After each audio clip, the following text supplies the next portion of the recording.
Ground mines ని shaft లేసి life పెంచుకుంటే మన దగ్గర ఉండే ప్రాంతంలో వేలాది మందికి కూడా ఉద్యోగాలు వచ్చే అవకాశం ఉంటుంది. కాబట్టి వీఆర్ ఫర్ ఇట్.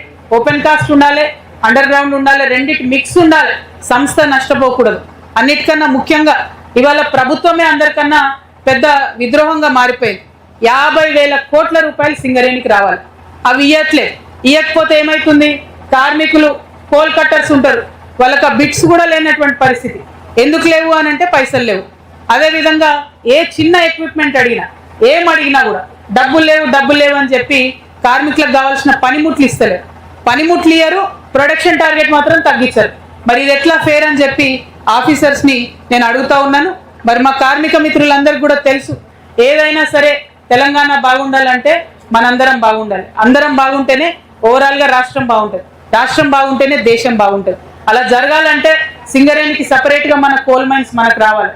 అప్పుడెప్పుడో నిజాం కాలంలోనే గోదావరి రివర్లో ఉన్న బొగ్గు గనులన్నీ మనకు రాసిచ్చింది.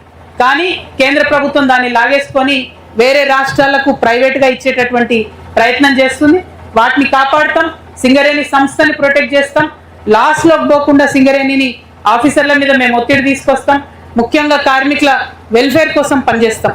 ఇంకొక మాట, N-1 అనేది వచ్చి మీకు ప్లే డేలలో ఇబ్బంది అవుతున్న పరిస్థితి ఉంది. అదేవిధంగా PhDలో కూడా మీకు ఒక 50% లాస్ వస్తుంది. అది ఒక రకంగా నా తప్పిదమే. నేను TBG కేసులో ఉన్నప్పుడు ఆ నిర్ణయానికి ఇంత ఎఫెక్ట్ ఉంటుందని నాకు తెలియదు. N-1 తోని మీకు డైరెక్ట్గా శాలరీ లాస్ అవుతుంది. ఆ విషయాన్ని, ఆ తప్పును నేను సవరించుకుంటాను. ఖచ్చితంగా మీకు N-1 రావడానికి, ఆ హక్కు సాధించడానికి నా వంతుగా నేను కృషి చేస్తాను. ఆనాడు నేనేమనుకున్నా అంటే, అంబేద్కర్ జయంతికి మనం హాలిడే అడుగుతున్నాం, సంక్రాంతికి హాలిడేలు ఇస్తున్నామని పెంచాలనుకున్నాం. కానీ ఈ N-1 అగ్రిమెంట్ సంగతి అవగాహన నాకు లేకుండే. కాబట్టి తప్పకుండా దాన్ని సవరించుకొని మీ పక్షాన ఫైట్ చేస్తాం. ఇంకొక మాట,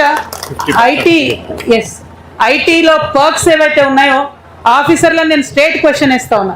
ఐటీ పర్క్స్ మీద ఆఫీసర్స్కి ఎగ్జామ్షన్ ఉంది, మైనర్స్కి ఎందుకు లేదు? మరి మైనర్స్కి రావాలని చెప్పి కూడా మీరు ఫైట్ చేయాలి కదా, వర్కర్స్కి రావాలని చెప్పి కూడా మీరు ఫైట్ చేయాలి కదా. సో ఆఫీసర్లందరికీ కూడా మేము సపోర్ట్ చేస్తాం, as long as you support our కార్మికులు. ఇంకొక మాట, మరి సింగరేణిలో ఉన్నటువంటి కార్మిక మిత్రులందరికీ కూడా హౌసింగ్ స్కీమ్ ఏదైతే ఉందో అది ఇబ్బంది అవుతుంది.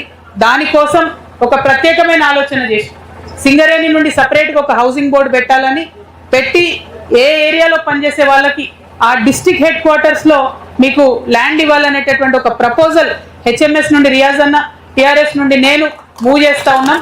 ఎందుకంటే 30 years పనిచేసి అదే క్వార్టర్లో ఉండి చివరికి క్వార్టర్ ఖాళీ చేసి పోయేటప్పుడు